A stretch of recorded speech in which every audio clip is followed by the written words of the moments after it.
Good morning. I am so thrilled to see so many of you here this morning. I know it's not to see me on stage again. You've probably done that plenty. But this is my last time to be up here on the stage, and we're going to have the closing business meeting for just a few minutes. I promise it'll be we'll make it quick, and then we're going to go on to the real reason that I know that you came this morning, and that's to hear our wonderful speaker. I told Marty, who planned this wonderful conference and all the great food and all the logistics, everything about this, that she didn't know this, but my absolute favorite beverage in the world is champagne. So my conference when I was president, we started with champagne and we ended with champagne. And I can't think of anything better than that. So thank you, Michael and Bonnie and Marty, for making that happen for us. In case you didn't notice, there are some bottles of champagne still available. I don't know how those will be allocated, but I think some people from this morning will get to take some home. I thought about mimosas, but I wasn't sure how that would go over with your paper presentations that followed. Maybe make them good? I don't know. But well, this morning we just have a couple of minutes. I just want to thank again our wonderful board. I'm not going to go through their names, but would all of those of you who served on the board this year, 2012, please stand up and let all of us thank you for all your wonderful service this year.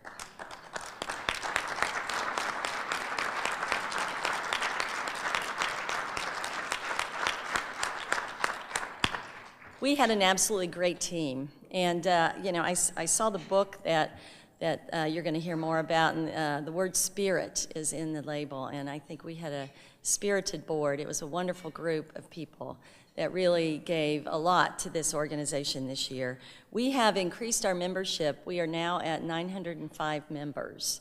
So we have increased our membership significantly over the last few years, including this year. We had a little over 400 people registered for this conference, so we were happy with those stats.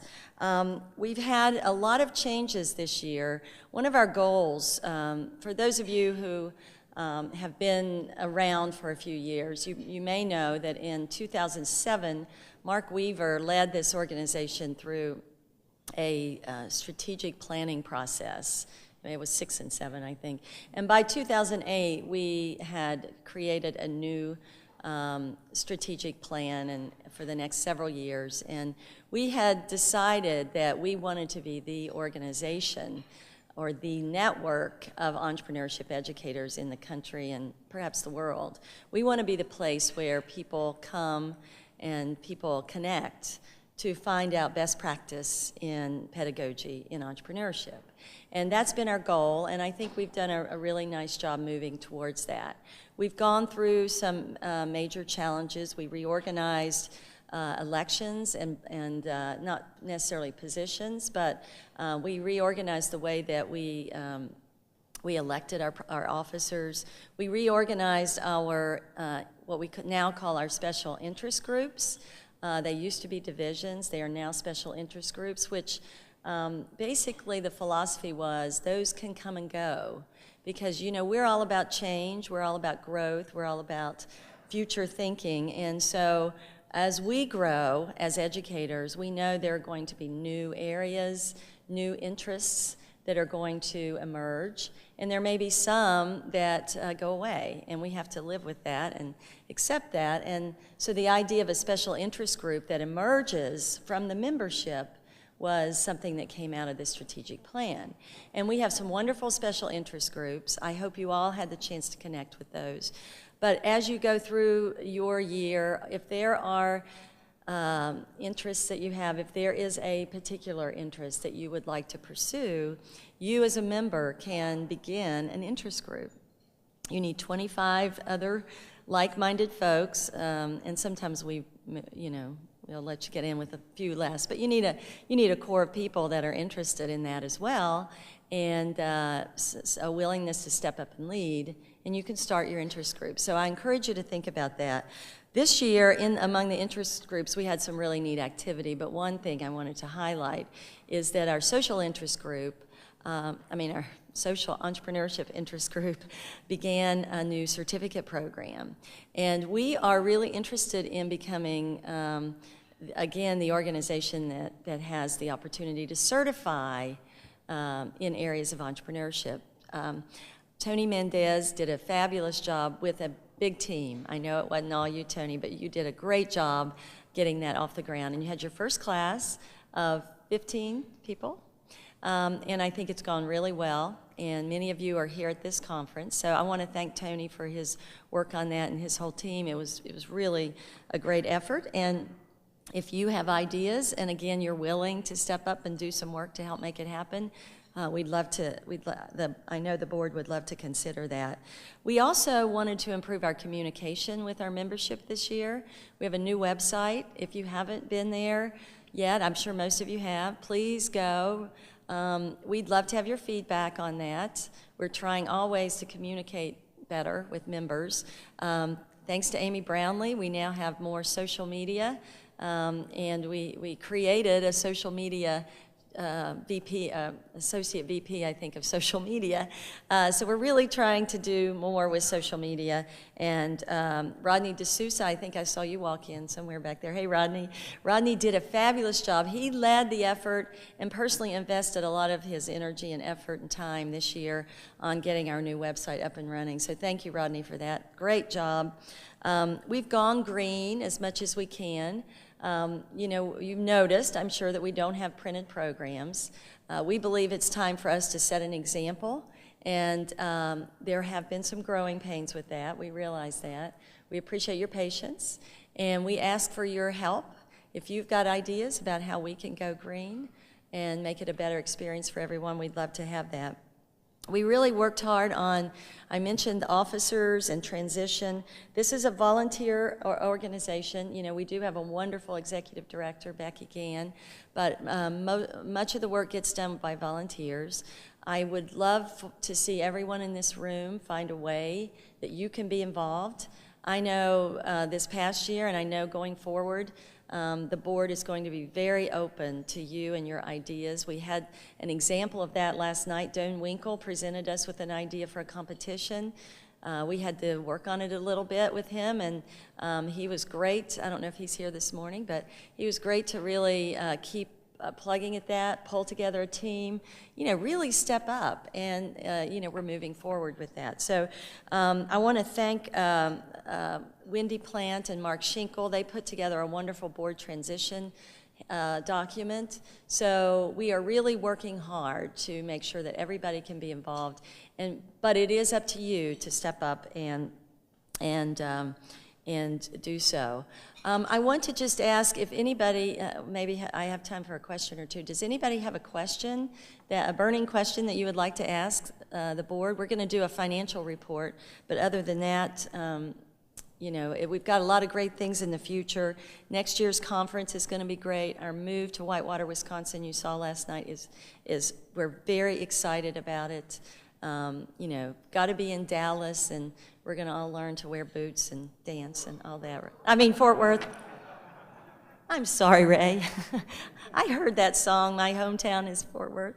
I'm still not awake maybe this way. This is the first morning after a week that I felt like I could sleep in, from East Coast time. So now that I'm acclimated, I have to go back. But it's going to be wonderful next year. But does anybody have a question?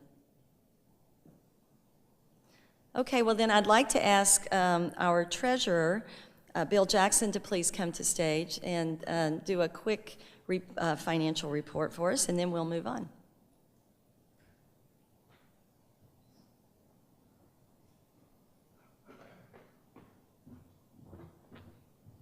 Actually, it's early. I think I'm VP of Finance, not the treasurer, but I'm sorry. That's okay. All right. I think we all heard yesterday at the lunch session, if you were here, these are the best of times, these are the worst of times. And I think every academic organization has been faced with some of the challenges that we have at USASBE, shrinking university budgets, certainly restricted travel budgets. And we were also faced over the last several years with some restrictive contracts as far as locations that we were at. So I'm not going to give you a bunch of numbers today. I don't think any of us want to hear that. I'd really like to point out two positive things this morning. First of all, the leadership in this organization has faced those challenges over the last several years, have been very aggressive in terms of reversing some of the burn rate that we, not only us, but a lot of organizations have seen. I want to end that part with looking at the budget for next year. I think USASBE, that will be the first year that we will really see a positive cash flow for the organization from over the last several years. I think we can attribute the responsibility of that to the leadership that we've had over the last several years, recognizing those situations, making very aggressive decisions to reverse that trend. And I see that as far as a part of the leadership in the future. So that's a very positive note. But I think the other positive is in terms of us being able to move forward has been the support of membership during this period. I'm sure paying a lot of the travel expenses out of their own pockets to come and continue the great showing that we've had at all of the conferences over the last several years. The other thing that I wanted to mention, and I think we can attribute this to the leadership as well, is we want to see much more transparency in terms of providing those numbers to the membership.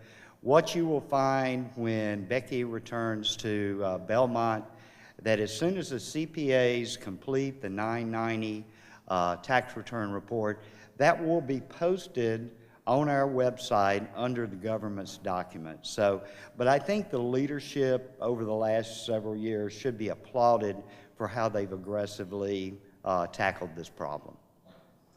Anything? Thank you, Bill, our VP Finance. Sorry about that. The other thing I'll add to that is that for those of you who have an interest, our 990 will be posted soon. It's not quite ready, but as soon as the auditors and the accountants finish with it, well, the audit's finished, but as soon as the accountant's finished, it will be posted under a section called Governance Documents under the About tab. So that's a public document, of course, but we wanted to make it readily accessible to our membership, so you can see the financials there. Okay, I have one. Yes, Ray. Yes, please do. I'm Ray Smiler, and I'm Vice President for Development of USASBE. I want to reach out to all of you. We are a member organization. As Bill said, the board made great strides, but we need your support. I'd like to ask all of you to make a contribution to USASBE. This is our association. We believe in entrepreneurship. It's our passion. And to help us do the things that we need to do, we need to continue to go in a positive direction. And for those who are members of nonprofits, contributions are important dimension of that. And I know all of us have worthy causes that we're asking to participate in and to contribute to, but USASBE is a really worthy cause as well, and it's our cause. You're going to see a letter coming from me asking you for your financial support. Please respond. Any contribution is helpful. And when I go out to companies and foundations and organizations and ask for their sponsorship and their support, it's a terrific thing for me to be able to say that our membership supports us as well. So please, when you get that, think of what we do in entrepreneurship, the students we help, the lives we change, and help us even be stronger as we go down the road. Please. Thank you, Ray. It's very interesting that you asked to speak because I have a little matter I wanted to talk about, for one more thing I wanted to do, and I appreciate your stepping up and asking for help. This year, the president gets to, or each year, the president gets to choose one member of the board to present an award to, a Distinguished Service Award to. And this year it was really tough because we had a fabulous board. Everybody on that board really stepped up, and I can't think of one time I asked a board member to do something that they didn't say absolutely. And they did it with enthusiasm, and they did it with a very positive approach. And we had wonderful results. It was a great team. But nevertheless, I was in a position to choose one person for this award. And the person that I'd like to honor has really, it's someone that's been in this profession a long time, has not chosen to sit back and watch, but to stay incredibly involved. I met this person a number of years ago, and he's had a tremendous influence on my life. Every chance I get to see him talk about how to be an excellent teacher, I do so. My husband, some of you know, Giles Hertz, who's right down here in front, he also is a professor and was greatly influenced by this person at the first experiential classroom in Ohio. And he's someone that I think most all of us know and love. And I just want to thank him for everything he's done to invigorate the board this year, to help us rise to another level of professionalism, and his willingness to continue to give back. Please help me congratulate Dr. Ray Smiler, our Presidential Award winner this year.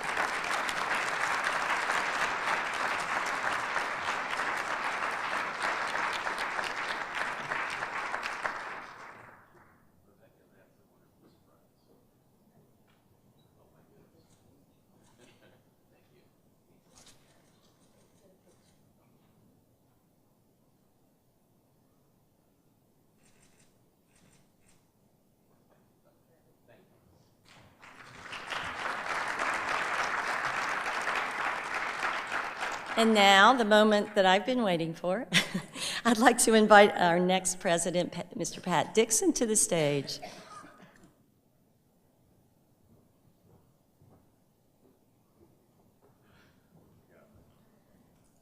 Pat, I present you with the gavel to the presidency of USASBE 2013. Thank you, I think.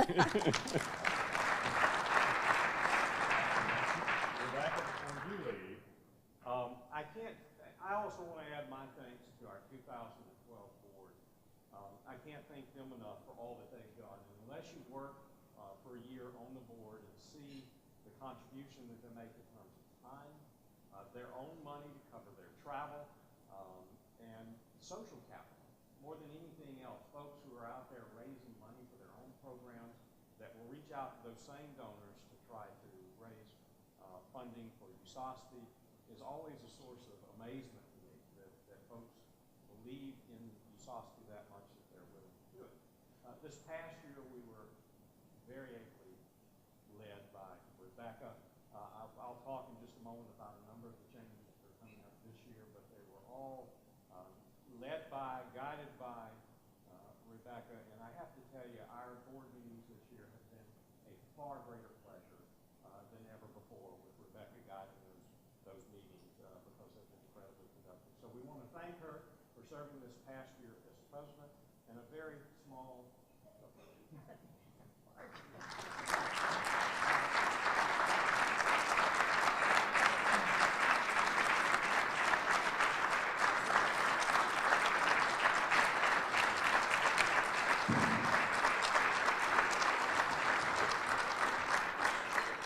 and now she's running from the from the podium.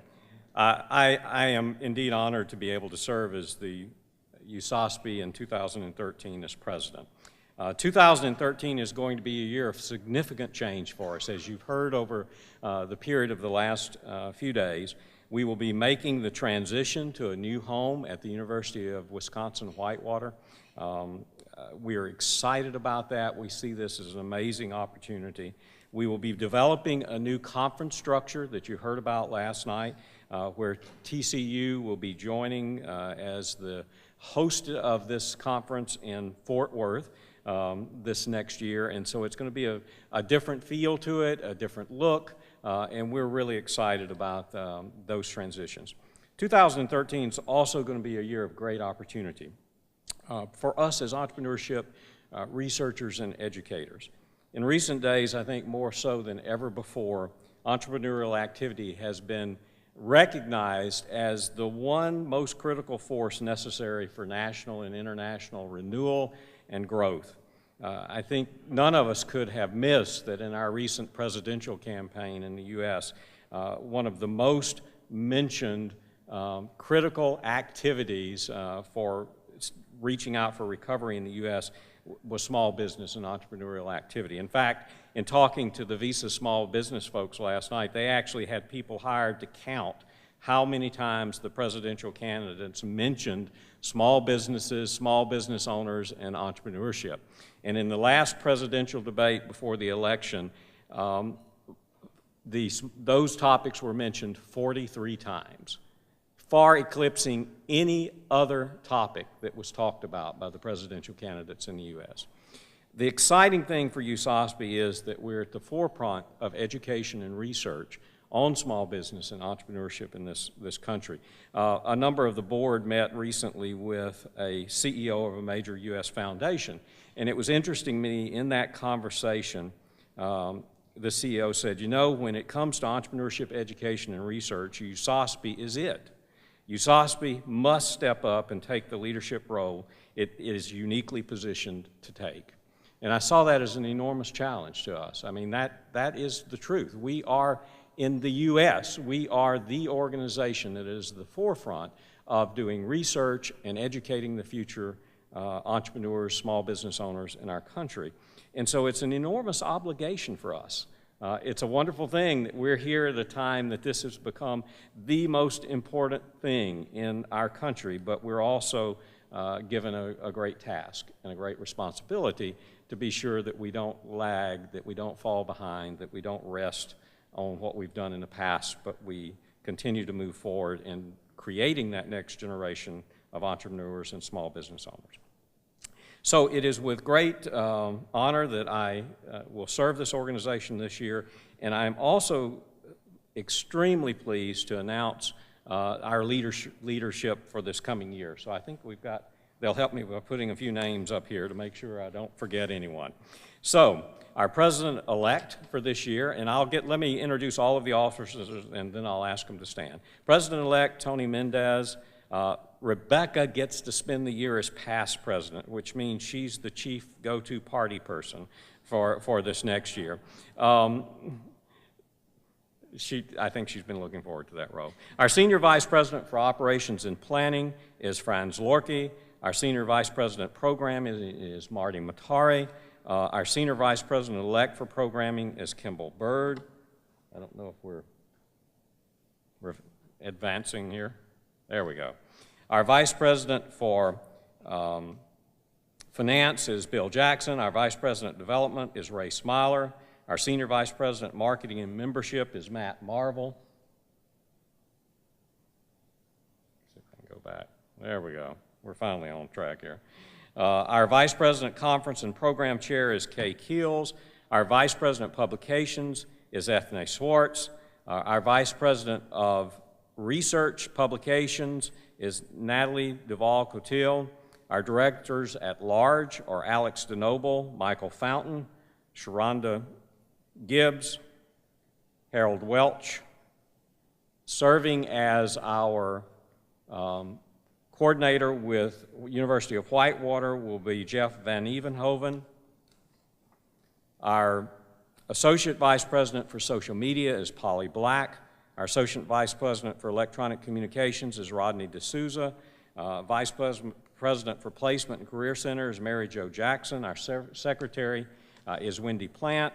Our historian is Gerald Hills. Mark Pomerantz, who's done an amazing job with our newsletter this year, will be continuing in that position this next year. Our vice president for membership services will be Kirk Harriott. And then our audit committee will be led by Bob Diantino and will include Joe Roberts and Daniel DeGravel. As you can see, this is a huge group, but it is a very complex organization to lead. And so I am extremely excited that this group of folks have agreed, they've been elected or appointed and have agreed to spend this year serving this organization so that we can continue to be at the forefront of entrepreneurship, research and education, small business research and education in the U.S. So let me ask all of those officers for 2013, if you will, stand.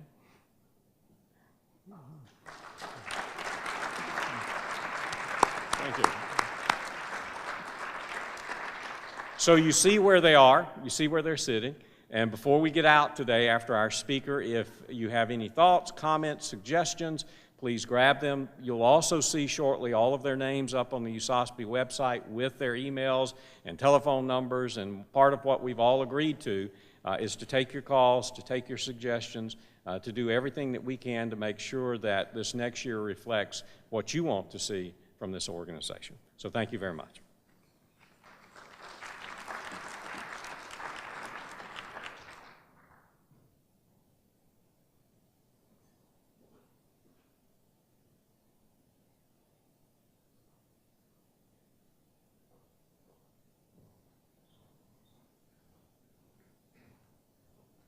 Morning, everybody.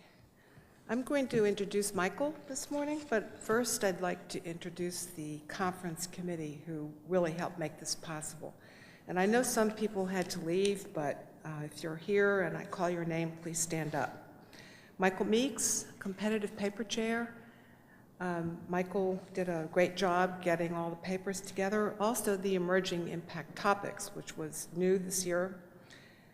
Kay Keels, Cases chair, and of course next year's conference chair. Bill Marshall, Bill Marshall, pre-conference workshops. Whitney Peak, workshops. Andak Arakan, developmental papers. John Volker, roundtables. John's modeling our shirt. And Don Caudle, who did the conference proceedings. And as a way to thank everyone, we'd like to give each person one of these shirts, including you, Becky. You get one too.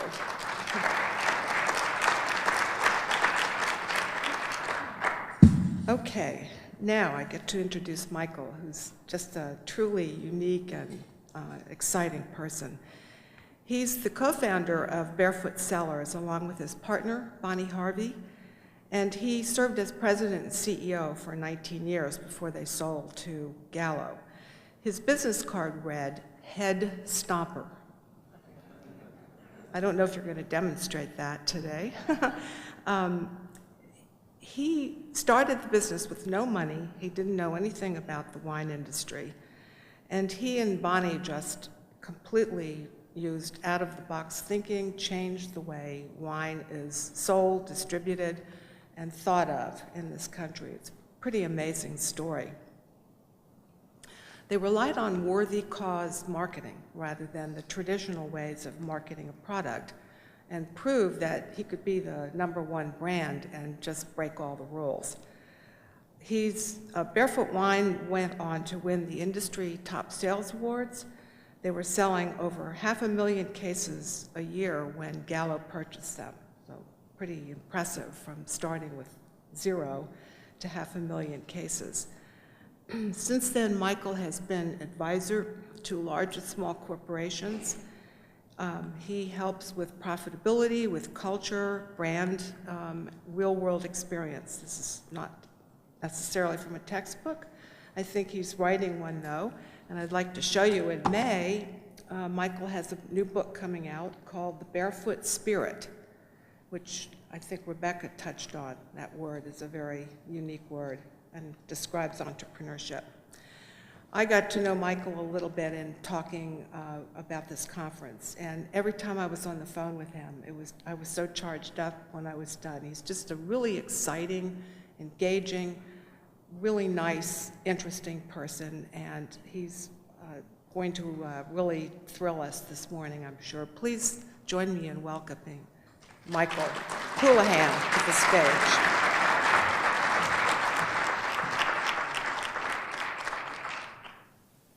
I'm here today to speak to you about some real-world experiences we had building the Barefoot brand.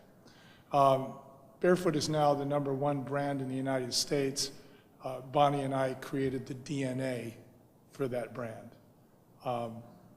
When we were acquired in 2005, our acquirers had the wisdom to hire us to make sure that the Barefoot Spirit, as they called it, stayed alive.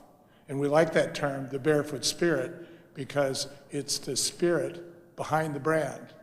It's the spirit with which we negotiated all of our relationships with our distributors, with our employees, with our suppliers, with our vendors.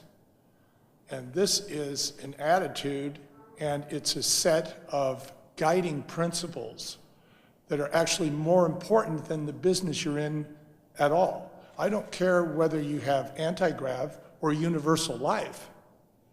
Those products are great, and you'd think that people would beat a path to your door with something that fantastic, but in fact, they won't.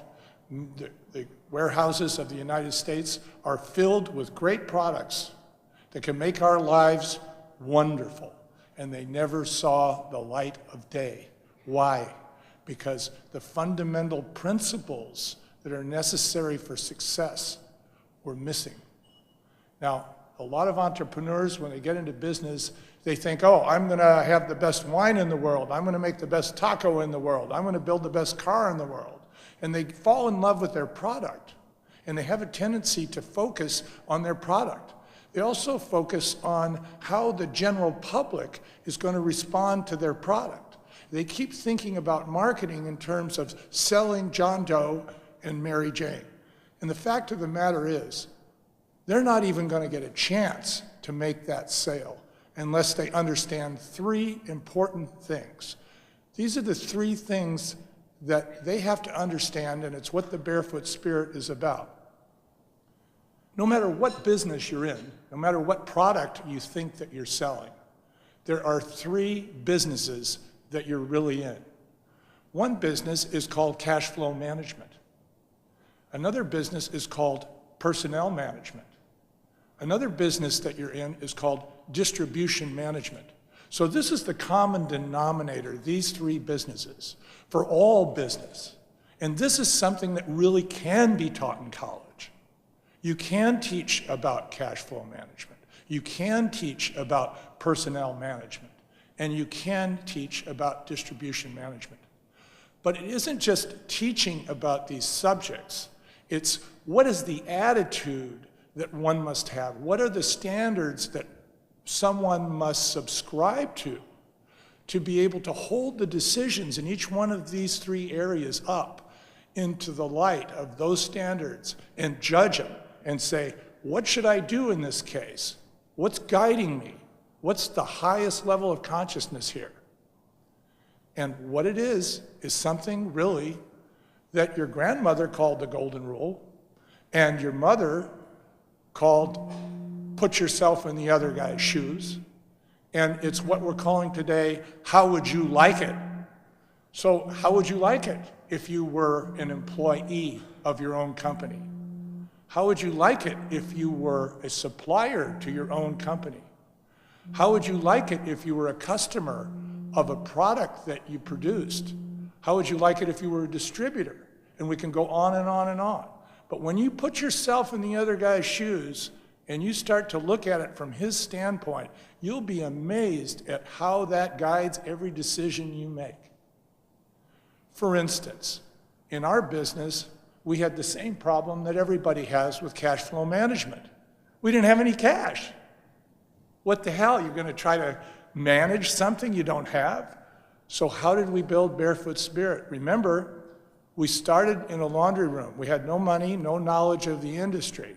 We fell backwards into this business. We didn't choose to be in the wine business. We were trying to help out a friend. He was a grower. He was growing grapes in the wine country. He was selling them to a big winery. The winery went belly up. They filed a Chapter 11. It didn't look like he was going to get paid. And not just for a little bit of money, for a whole lot of money, for 3 years' worth of crops. So we went to that particular winery and we said, listen, you guys can't pay our client any money, but maybe you can give us bulk wine and bottling services and we can work out this debt. So now we had bulk wine and bottling services and not a whole lot more. We had to figure out a way to market it. Now we were faced with how do we actually convert these assets, which were debts, into cash to pay off the big debt? The answer was not simple, and we didn't know anything about the industry. So we did with what an average person would do. We broke all the rules. We went to the people who were buying wine in the supermarkets. And we asked them a question. We said, what do you want? What's missing? What do you need? And they said, you know, no one has ever asked us that before. But as long as you asked, and they gave us the answer in a jargon we didn't understand. They said, for wine, we want a salt and pepper act. We want you to make it better than Bob, cheaper than Bob, and we want you to put it in a pig. And I wrote it all down really fast, and I said, we can do that. Had no idea what they were talking about. Went back to my friends in the wine industry and said, can you translate this, please? You know, what does this mean, a salt and pepper act? They said, oh, well, that's easy. That's a red varietal, like Cabernet Sauvignon, and a white varietal, like Sauvignon Blanc. I said, oh, that's great. We've got wine. We can do that. I said, tell me, who's Bob anyway? I said, oh, that's Robert Mondavi. I said, oh, boy. I said, that's going to be a good challenge. It's got to be better than Robert Mondavi. It's got to be cheaper than Robert Mondavi. So I looked at him for a minute and I said, pray tell me one more thing. What is a pig? And they said, oh, a pig, that's a big fat bottle of wine. It's not the little 750 that you're used to. It's the one that's twice that size. It's a Magnum. I said, okay, so they're looking for a red and a white varietal. They want it to be about the price that Robert Mondavi's red and white varietal are in the 1.5 liter package. That was the translation. Now, what if we hadn't asked that question? What if we had ego about us and we said, oh, we're going to make this fine wine, you guys should buy it, we got all these medals, you know, it came from the best vineyards. We'd be out there with the rest of them. But because we made friends in low places, and I don't mean that in a demeaning way, but because we asked questions about distribution before we got into business, we had a good roadmap. We knew what we had to do. Other things occurred like that as we proceeded on our business. We kept making friends in low places. We had a problem where we saw that there was misdeliveries to stores throughout the country. And these misdeliveries were costing us money because when the misdelivery would happen, they would just not sell our wine. They'd put the competitor's wine in there. So we tried to figure out why there was misdeliveries, and we found out that it was because mistakes were being made in the warehouse. They were picking up the wrong wine. So we decided to go talk to a forklift operator in one of our warehouses. And we said, what's up with this? How come you guys have a hard time choosing the right wines? He said, well, it isn't just yours, it's all of them. The badge on the wine, the tag that says what it is about 4 inches by 4 inches, and we're up here 15 feet away, sitting on a seat in a forklift, driving around in this warehouse. It's dark in here. It's a wonder we get anything right. And I said, well, you know, what would you recommend? And he said, well, you should make every varietal a different colored box. And so he said, we can do that. And so Barefoot made every varietal a different colored box. A lot of people think, oh, you did that because you wanted to decorate your displays in the stores, or you did that because it would be fun. Well, those things are true, but they were afterthoughts. The main reason we did that was to give the warehouse operator a guide so that he wouldn't misdeliver those products.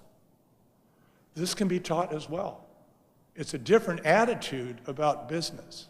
It's going to the point of humility and saying, we really don't know what we're doing. If people ask me today, how did we succeed? What was our greatest asset? I tell them right off the bat, we were underfinanced. Bonnie's got a great saying. She says, I feel sorry for a person with a good idea, and I feel doubly sorry for them if they have money, because they're going to throw the money at the idea. So what we need to do is we need to get in there and think about how it is that people become creative, how it is that people really become resourceful. And they do that by being undercapitalized. If you want to learn to dance fast, have somebody shooting at your boots. You're going to learn how to dance real fast. And that's what it's like starting a business with no money and no knowledge of what you're doing, you get out there.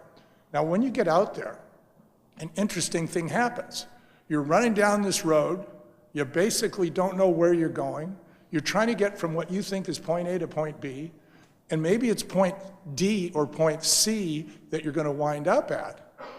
But that's great because that's success, and it's a different success than you thought about, but it's the only success that's possible. On your way down the road, you look left and right and you see these other people running alongside you. You can't see those people if you're not running.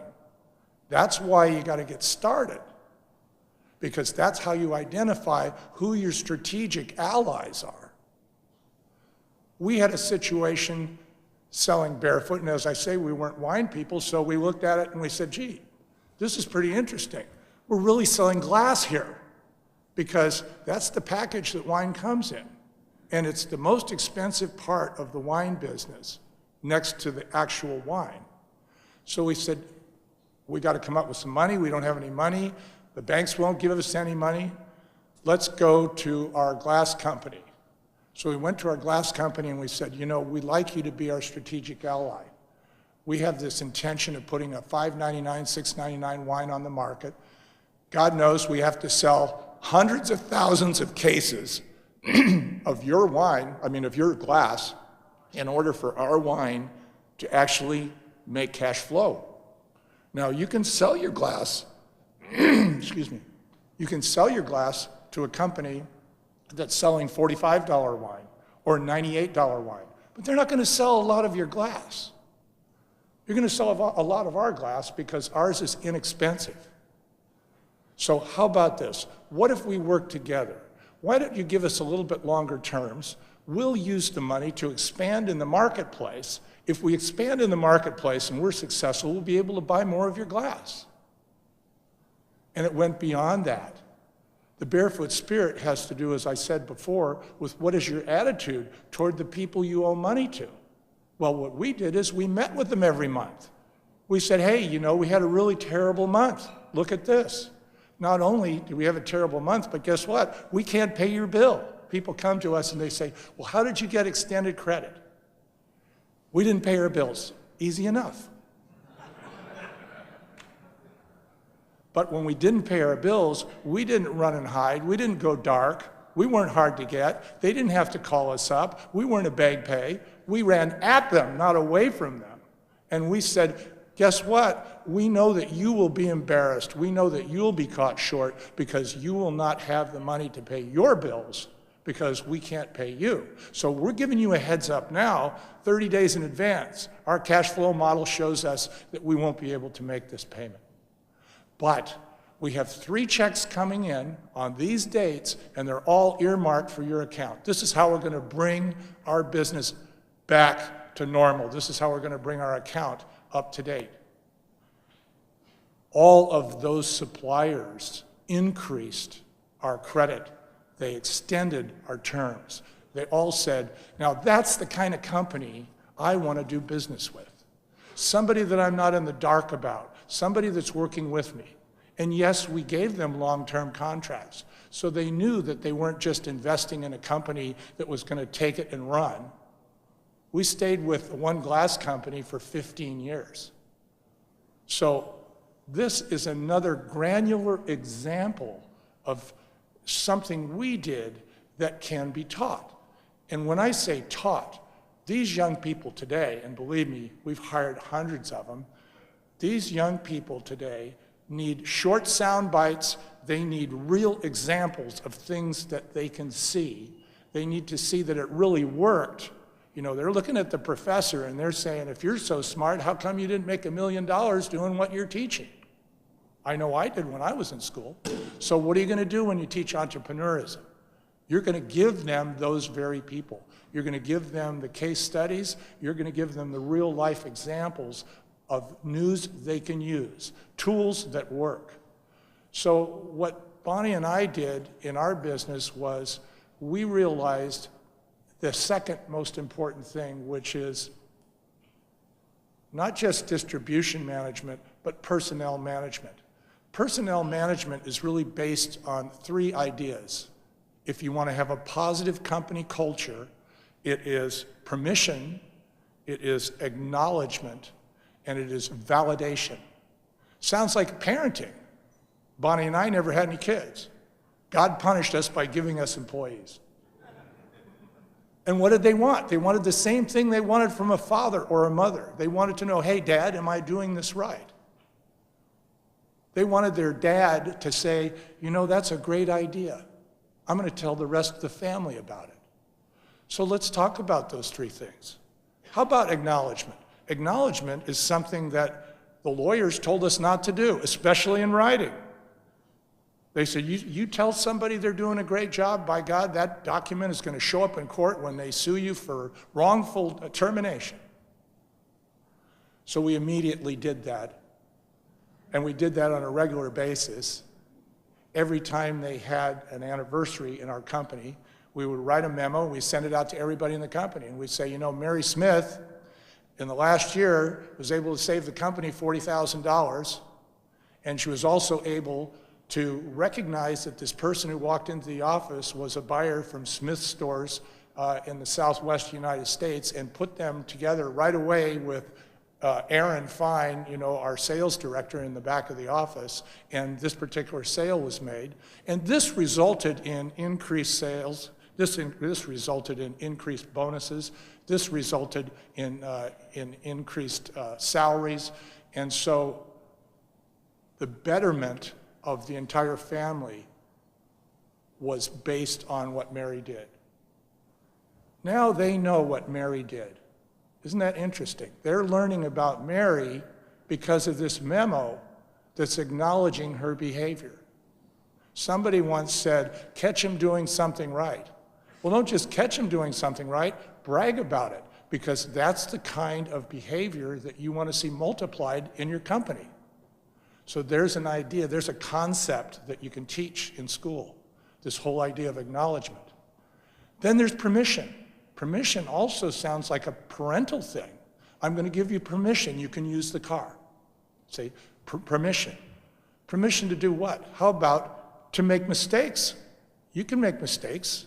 Everybody makes mistakes. That's how entrepreneurs are successful.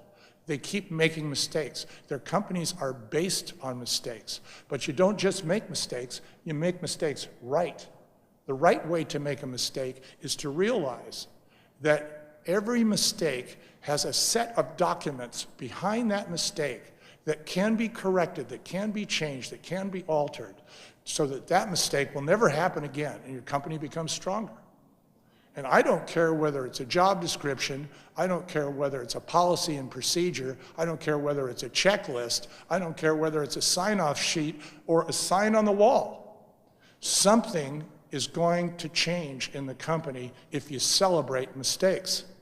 So we had an attitude in our company, yes, you have permission to make mistakes, but when you come into the office to tell me about the mistake you make, also bring the stack of documents with you that need to be changed and tell me how you're going to change those. I don't care if it's a clause in a contract with an outside vendor. If there's a misunderstanding and you were misunderstood or they were misunderstood or something was overlooked, let's clarify that. You know, when we started our business, our contracts were only 3 pages long. When we sold our business, they were about 37 pages long. That's how many mistakes we made. So think about that. That's another thing that you can teach. No, I'm having too much fun. So you don't mind not having visuals. Thank you. So continuing with this idea of permission. A lot of companies have this idea, and I worked for the federal government. I had a civil service career before, and I can remember that aside from waiting for my boss to die to get a promotion, the other thing that we had to do was worry about information because it was a need-to-know basis, right? So we decided in our company, instead of need to know, we were going to use know the need. And it's amazing. We told everybody everything all the time. If we had trouble, we said, you know, the company's in trouble. We got this chain store in Florida that's threatening to discontinue our product. What do you think we ought to do, folks? And it's amazing. Some of the greatest ideas came from people that were receptionists or worked in a warehouse. You'd be amazed. Not just senior staff. And why? It's because we put something in place in our company that we highly recommend, and we talk about in our book, The Barefoot Spirit, which we call performance-based compensation. Now, it's an old-fashioned idea. You know, you don't get paid for standing there next to the truck. You get paid for every load you put on the truck. But it's more involved and more sophisticated than that. Because what you're really doing is you're saying to people, look, if you're a non-producer, you can't afford to work here. If you're a producer, you can't afford to quit. How many good people leave a company because they aren't getting paid enough? Probably the main reason that people leave companies is to get a higher salary. People used to come to us and say, aren't you afraid that Randy's making more than you? He's one of our sales guys. We said, we're not only not afraid, we're glad that Randy is making the money that he's making, because it's how we make any money at all. It's a cost of doing business, and it's a cost of maintaining relationships. You don't just lose that employee, you lose all that relationship. You don't just lose the relationships. Now you take a perfectly good employee, he's got to do the guy's job. Another perfectly good employee has to do his job and train the new person. The new person probably doesn't work out. You go through 3 of those. I mean, it's probably the greatest cost that people in business face is turnover. So when we talk about personnel management, we talk about the Barefoot Spirit, and we talk about standards, and we talk about guiding principles. The guiding principle is simple. Do it the least expensive way. In the long run, the least expensive way is to pay your people for performance. And yes, you can give them a salary that keeps them going, that's guaranteed no matter what, but their bonuses are based on what's going on with the company. Now, to enforce that, we created a culture where the whole company was divided into 2 divisions. Now, I go into companies all the time as a consultant. And when I get there, you know, they have 20 divisions. The divisions have sections. The sections have departments. The departments have teams. The teams have groups. What the heck? One of those groups is called sales. In our company, we had 2 divisions, sales and sales support. That was it.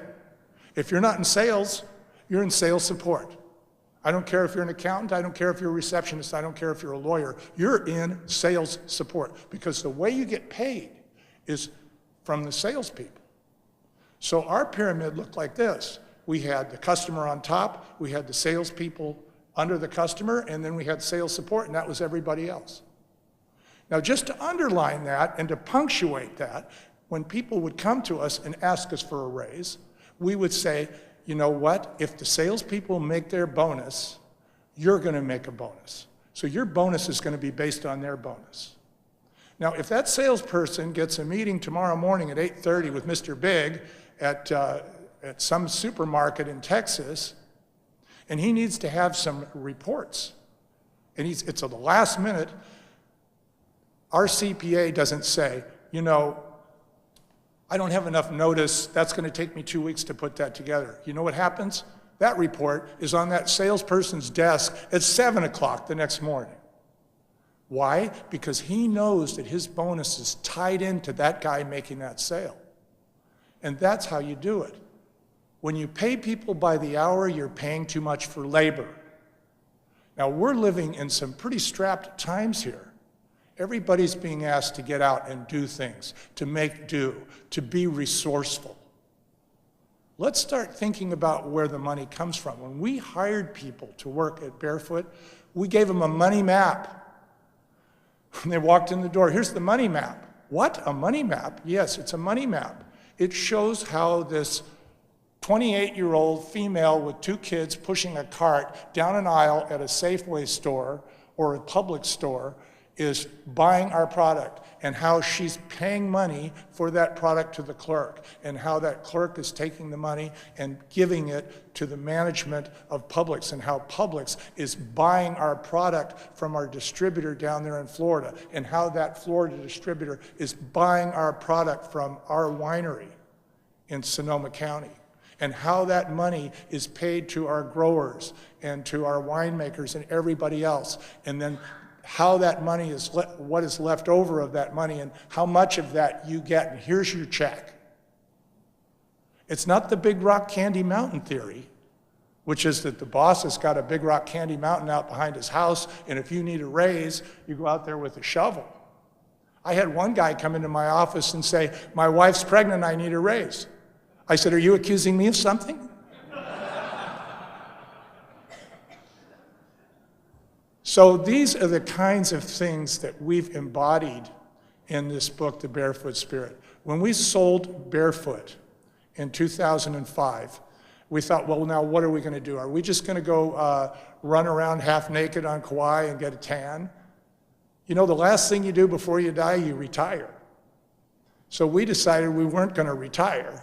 What we were going to do is help people that were like the people that we hired and trained and mentored and helped, and who now have their own businesses throughout the country. And we knew that it was hard to get through to these folks because they've got a very short attention span, and they just want news they can use. They just want granular examples. It's like the like what bird. You give them, you say, you guys should do this, and they say, like what? Like how, see? So we wrote a book that's all like what's. The entire book is like what? So it's a bunch of examples. And probably the greatest compliment that we got from a 26-year-old who read our book was, wow, that was the first business book I actually finished. Now, the reason they finished the book is because it's not a prescriptive text. It's not, here's the 3 things you got to do to make money. Here's the 5 things to do, you know, for your customer. Here's 17 things to never do. It's not like that. You start reading those prescriptive texts, and you're going to fall asleep by chapter 2. I have a whole library full of prescriptive texts. I've read 2 chapters in each one. And I don't think I'm any different than that 26-year-old kid. So what's going to make him finish a case study? What's going to make him want to go out and buy it? Well, it's a brand he knows about. He sees it, it's on the shelf, it's real. It's also about a couple that is not that different than he is, and has just about as much knowledge about business as he does, starting out. And it's a bunch of examples that he can then draw his own conclusions about, and he can glean those morals to those stories, and hopefully apply them in his business. So you can go into any business you want to, but you really have to think about those 3 things: personnel management, distribution management, cash flow management. And all of those things are absolutely necessary to survive. But you're not going to be able to attack those 3 challenges if you don't have what we call the barefoot spirit, which is this idea of putting yourself in the other guy's shoes, which is this idea of pay for performance, which is this idea of positive company culture, which is this idea of strategic alliances. So these are the kinds of things that I think can be taught. And I just want to say that we really enjoy speaking to groups of people about these particular issues, because we're finding that it's not taught in school generally, at least the way we're talking about it. This is a different cut on it. And we find that we can engage with young people. So when you go back to your towns and your cities and your schools, I hope you'll take some of these ideas with you. And one of the things I did is I put business cards, or Bonnie did, thank you, Bonnie, my lovely assistant here. Bonnie, stand up and take a bow.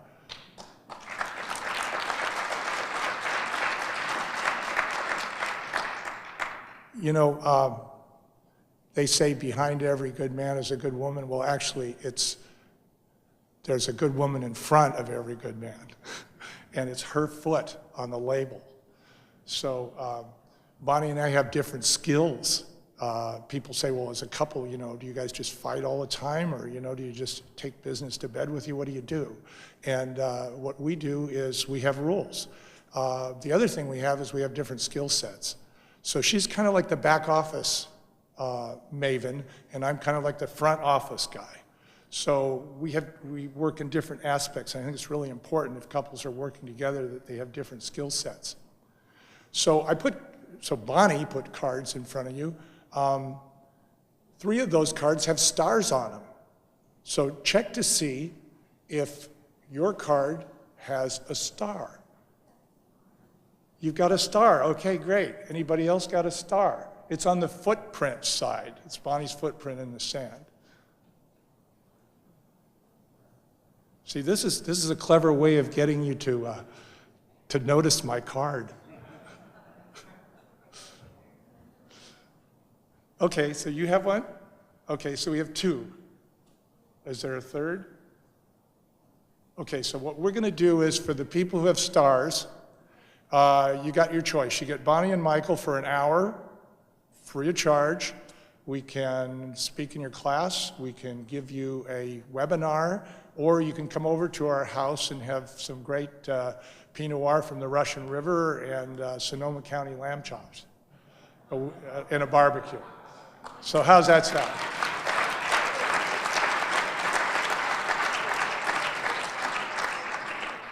So I promise not to jawbone too long, to give you a chance to ask questions. And so I'm opening up the floor if you have any questions. Yes? When you get into business, you have 3 choices. You're either going to build yourself a job, in which case you're going to go from, an 8 to 5 to a 5 to 8. And the job is good as long as you're there. Many people in the mercantile businesses are doing just that. The other thing you can do is you can build a legacy. You can go into business because you want to have a family business. You want to hand it to your kids. And you're hoping and praying that it's not second generation poor, because you know that you're relying on that kid for your retirement. The third thing you can do in business is to build an equity. You can build a brand and you can sell the brand. And when you're in that third business, you're not in it for profit necessarily on a regular, ongoing basis. You're in it because you're trying to build equity in the brand. And that's what Bonnie and I did. And when I say build equity in a brand, I'm talking about this whole business of acquisition, the whole business of how you become acquired. When you start your business, you say, well, I don't know. If we do this wine business, who's going to buy it? And why are they going to buy it? And so you develop your short list. And then you say, what is the due diligence that this company is going to look for? And then you do their due diligence for them. You don't wait for them to come and knock on your door. And then you develop a strategy from day one. How am I going to get in their face? How am I going to get them to notice my success?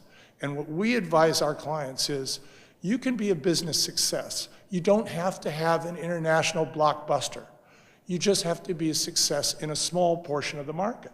What's interesting about Barefoot is we sold it, we were close to 600,000 cases a year, but we were only in 18% of the places where wine could be sold. So our acquirer looked at that and said, hey, this is a plus. It's not a negative, because we can do the math. So the whole idea of why you get into business is the answer to your question. We got into business to build an equity, and we built the equity, and we monetized the equity. Anybody else? What's the biggest mistake that you made? Oh boy. It's hard to narrow it down to just one. When we got into the wine business, we thought, well, we're in the wine business. This is pretty cool. Wine drinkers like jazz. They're cool people. They like live theater. They got clean fingernails. It's not the beer crowd. This is a different crowd. They're sophisticated, college educated, speak a couple languages, world travelers. Wrong. When you're in the wine business, you're in the distribution business. And now you're dealing with people who are running warehouses, who have worked their way up from store clerk to become the buyer for a major supermarket, very powerful. You're dealing with distributors who distribute other kinds of things besides wine, and they're a little tough because they got the warehouse trucker mentality. They're thinking about how much it costs them to distribute your product. They don't care how good it is. They don't care how many medals you got. So in order for us to get sophisticated product like wine to a sophisticated consumer, like a wine consumer, we have to go through a system that is not sophisticated. It's not only that, but we were totally surprised by the laws. They called this the United States of America. When it comes to the alcoholic beverage business, it is a loose confederation of states held together by a strong army and a Ricky Lake show. It is not a United States. Every state has a different idea, and their laws are all based on whatever their experience was when the mafia was running things through prohibition, and they said, never again, not in our state. So you got some states, they say, we're not going to trust anybody, the government's going to sell all the liquor. You got other states, they say, well, if you're going to sell wine, you've got to tell us 30 days in advance what the price is going to be. And if you're going to raise the price, you've got to tell us 4 months in advance. That's Idaho. Then you got states like New York and Colorado that say, you know what? In our state, we had one gang that ran all the stores. So in our state, we're only going to let one person have one store. So you get into these mentalities that you have to go through. So that was a surprise for us. Then we were also surprised by the fact that every distributor had so many products to sell that we had to sell it for them. And when I say sell it for them, we had to go introduce the product. We had to make sure that it was received. We have to make sure that it was priced right. We had to make sure it was on the shelf. We couldn't depend on the retailer. You'd think, oh, the retailer's got an interest in selling this product. No, they don't. They don't have an interest. And here's why. Because the big boys are going to do their work for them. So if you're a little boy and you're starting out, you have to do their work for them. And that's everything from putting it up to pricing it, to keeping it dusted, to moving it in the cold box, taking it out of the back room, making sure that it was delivered. And then the distributor salesperson, you got to do his job for him too. You've got to make the sale and say, hey buddy, this guy's in your territory. I just made a sale for you. It's like I say, do the other guy's job, thank him for it, try not to threaten him, okay, and then recommend him to his boss. It was a big surprise. Yes? I really like your approach, but the question I want to ask is, and I'll just explain the question, I'll explain it in a second. Why do you think many other companies don't follow your practice? And here's what I'm thinking. Ida Tarbell, way back in about 1913, wrote Ida Tarbell in 1913 wrote a chapter in a book called The Golden Rule in Industry. And I noticed through all your talk, it's all about ethics. You didn't use the recent term, you're not up to date. You didn't say human resources. You said personnel, because they're people. You developed a hierarchy in which you had the customer at the top. Many businesses, it seems to me, they're not going to say, you're in trouble. They're going to fire you on a Friday afternoon. Sure. So that then they'll have armed guards take you out the room. So you have a completely different attitude. Why isn't your model the dominant model? I think the reason, first of all, I want to say that it's not just my model. There are lots of entrepreneurs out there that are using the model of the Barefoot Spirit. But there are not a lot of corporations out there that are using this model. Once you have a division of labor, once you start to silo work styles, then you start to communicate by going up, over, and down, and a lot can get lost in translation. You also have companies that develop a kind of hubris because they're so big and they command so much of the space that they feel that they have permission to be top down. They think about marketing and they think about sales in a different way. They think, oh, marketing should come up with this, and then the sales guys should execute this. We didn't do that. We said, you know what, marketing works for sales. Hey, sales guys, come in here and tell us what marketing should do. What kind of point of sale materials are going to work in the store? What kind of information should we have on our website? See, you tell us because you're the ones that are getting told no. So I think that the reason that companies don't subscribe to this is because they have gotten to a point where their momentum, you know, we're living in the days of consolidation. When we started in this business, there's just in California alone, there was probably 35 distributors. Now there's like 3, okay? There used to be like 600 different wineries that were represented on the shelves of any supermarket. Now there are consortiums that own maybe 10 or 15 of those wineries in blocks. And then you find out that, gee, in the supermarket, there's only like 8 or 9 big companies that are controlling 80% of the space. So once you get to that point, you start to figure, well, heck, I can pay them as little as possible. You know, they're lucky to get a job. And that attitude is not the attitude that is going to win if you're starting from scratch. And that's what we all here are trying to do. We're trying to help people who are going to start from scratch. We're trying to help what we call entrepreneurs, see? So these big corporations are the antithesis of entrepreneurs. But here's the good news. The good news is that ideas like Barefoot could have never come out of a large corporation. We did things that they would have never done. You know, we made it non-vintage. We put a foot on the label. We supported lesbian and gays. We supported Save the Planet, you name it, conservation groups from coast to coast. We didn't advertise, so we broke those rules. You know why? We had nothing to lose. We totally had nothing to lose. And this is the advantage. This is how things change. They change when people are in their garage, in their laundry room, and they're really strung out. They have nothing to lose. So they try stuff. They experiment with stuff. And what we're preaching is experiment with what we call the barefoot spirit. Try it out. The other companies might not be using it, but if you use it, you're going to have an advantage. And just remember, when it comes time for them to come up with a new idea, they're going to buy it. They're not going to invent a new idea. They're going to buy it from people like you and your students. And so that's why they don't do it. It's hubris. It's, you know, riding high in the saddle, sassy, you know, in control. It's what they used to call monopoly in the 1920s. But if we're going to break into that monopoly, we have to remember what our advantages are.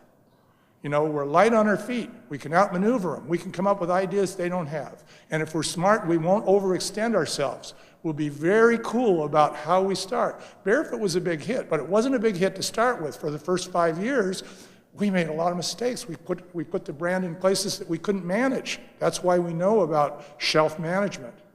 We introduced it in Hawaii. We said, perfect. Everybody's barefoot in Hawaii. You know what? It cost us more money to go to Hawaii to get reorders than it was worth making the money off Hawaiian sales. So we had to pull back from Hawaii and go back 2.5 years later. But I'm probably taking up too much time now, and I see that I've got my helper over here. I hope you enjoy it. Let's make one more last announcement.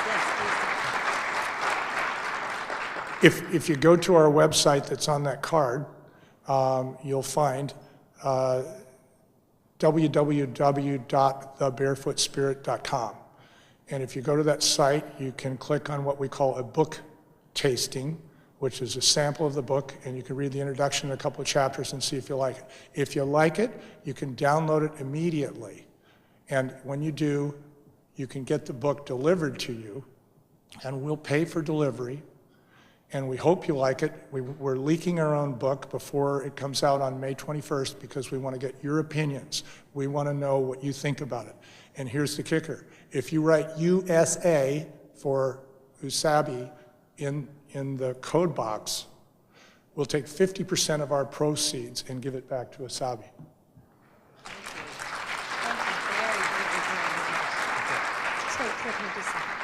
Michael, Bonnie, thank you very, very much. Your generous spirit is something that I think we need much more of in this world, and I think everyone in this room appreciates everything. We could have stayed all morning, but we don't want to take your time, and we thank you very much. We have a very small gift. I think it's here. A very small gift, token of our appreciation. Thank you again. It's been wonderful, and we wish you well with your all the work that you're doing in entrepreneurship. Thank you very much. Thank you. Well, folks, this is it, I think. There are some sessions. Please go enjoy, and safe travels back to all of you. And we'll see you in Fort Worth next January.